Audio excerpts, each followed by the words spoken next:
ஐயா வணக்கம். நான் காடுபட்டியை சேர்ந்த ஜெயாதேவி, இப்போ முன்னாள் ஊராட்சி மன்ற தலைவர் பேசுகிறேன். காடுபட்டி விவசாய பாண்டி மருமக. இது எங்கள் பூர்வீக சொத்துல எங்கள் மாமனார் சம்பாரித்த சொத்து. 6 ஏக்கரில் எங்கள் மாமியாவை கூப்பிட்டு போய் எங்கள் மாமனார் பேரில் இருக்கிறத போலியா எழுதி டாக்குமெண்ட் ரெடி பண்ணி அது சரண்யா மாயப்பிரபு மனைவி சரண்யா பேரில் 56 சென்ட்டை கிரையம் கொடுத்துருக்காங்க. மாயப்பிரபு போலீஸாக இருக்காங்க. மாயப்பிரபு மனைவி அவங்க அப்பா மாயப்பிரபு மாமனார் பெரிய மருது மாயப்பிரபு தூண்டுதலில் சொத்துக்கள் என்னை ரொம்ப அராஜகம் பண்ணி கல்லை உண்டுறாங்க, வெளியேற சொல்கிறாங்க, ரொம்ப டார்ச்சர் பண்ணுறாங்க. நான் ஒரு வயசுக்கு பிள்ளைய வச்சுக்கிட்டு தோட்டத்தில் ஒத்தையில் தனியாக இருக்கேன். எங்கள் வீட்டுக்காரர் வெளியில் வேலைக்கு போயிடுவாங்க. என் பையன் கவர்மெண்ட் எக்ஸாம் படிச்சுக்கிட்டு இருக்கான்.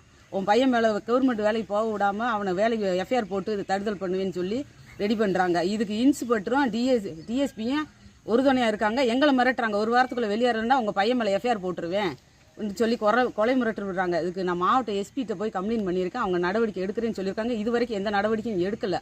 ஆனால் அத்துமீறி திருப்பி அந்த மாயப்பிரபு மனைவியும் மாயப்பிரபு மாமனார் கல் உண்டியிருக்காங்க. ஒரு வாரத்துக்குள்ளே வெளியேறலைன்னா அவங்கள பார்த்துக்கிறவேன் அப்படின்னு சொல்லி மிரட்டுறாங்க எங்கள் மேலே. இதுக்கு எங்களுக்கு தாசில்தார் முறையில்லாமல் அளக்காமல் கல் உண்டுறாங்க. அவங்க அப்படி தான் வருவாங்க அப்படின்னு சொல்கிறாங்க. எங்களுக்கு உயிருக்கும் உடைமைக்கும் பாதுகாப்பு இல்லையா. எங்களுக்கு இதுக்கு 20க்கு மேற்பட்ட போலீஸை கூட்டு அளக்க வரேன்னு சொல்லி பிணைக்கை இது மாதிரி எங்களை பிடிச்சி வச்சுக்கிட்டு அளக்குறாங்க, அளந்து கல்லுன்றாங்க. இந்த மாதிரிலாம் எங்களுக்கு கொலை மிரட்டல் டார்ச்சர் இப்படியெல்லாம் பண்ணுறாங்க. இதுக்கு இன்ஸ்பெக்டர் மெயின் ஆனந்தகுமார் தான் முக்கிய பொறுப்பு. அவங்க தான் எங்களை ரொம்ப மிரட்டுறாங்க. எங்கள் வீட்டுக்காரர் ஒரு ஹார்ட் பேஷண்ட்டு, அவரை பிடிச்சி உட்கார வச்சு பிணைக்கை இது மாதிரி உட்கார வச்சு எழுதி கையெழுத்து போடுங்க, தோட்டத்தை விட்டு வெளியேறேன்னு சொல்லி எழுதி கையெழுத்து போடுங்க அப்படின்னு சொல்லி மிரட்டுறாங்க. இந்த ஆனந்தகுமார் மேலே இந்த நடவடிக்கை எடுக்கணும். அவர் தான் அந்த சரண்யா மாயப்பிரவும் சொந்தக்காரங்க போலீஸுன்றதுனால இந்த மாதிரி அராஜகம் பண்ணுறாங்க சார். பூர்வீக சொத்து சிவில் மேட்டருக்குள்ளேயே இவங்க இந்த மாதிரி பண்ணுறாங்க. நாங்கள் கோர்ட்டு நடவடிக்கை எடுக்கட்டும், கோர்ட்டு உத்தரவு கொடுத்தா நான் வெளியேறிக்கிறேன். இவங்க அராஜகமாக என்னையை வெளியேற்றுறாங்க.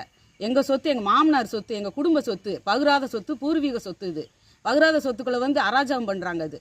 இதுக்கு நீங்கள் தான் நடவடிக்கை எடுத்து கொடுக்கணும், எங்களுக்கு பாதுகாப்பு கொடுக்கணும், என் பிள்ளைகளுக்கு பாதுகாப்பு கொடுக்கணும். எங்களுக்கு உயிருக்கு உடைமைக்கு நான் 20க்கு மேற்பட்ட ஆடு மாடு வச்சு வளர்த்துக்கிட்டு இருக்கேன். உயிர் ஜீவராசிகளை வச்சுக்கிட்டு நான் எங்கே போவேன்? எனக்கு உட்கார்றதுக்கு நிற்கிறதுக்கு எந்த இடமும் இல்லை. நான் தோட்டத்தில் இருக்கேன். இப்போ இங்கேயும் என்னை வெளியேற்றுறாங்க. இது எங்கள் குடும்ப சொத்தை அநியாயமாக அபகரிக்கிறதுக்கு இந்த போலீஸும் உறுதுணையாக இருக்குது. இதுக்கு நடவடிக்கை எடுக்கணும் ஐயா.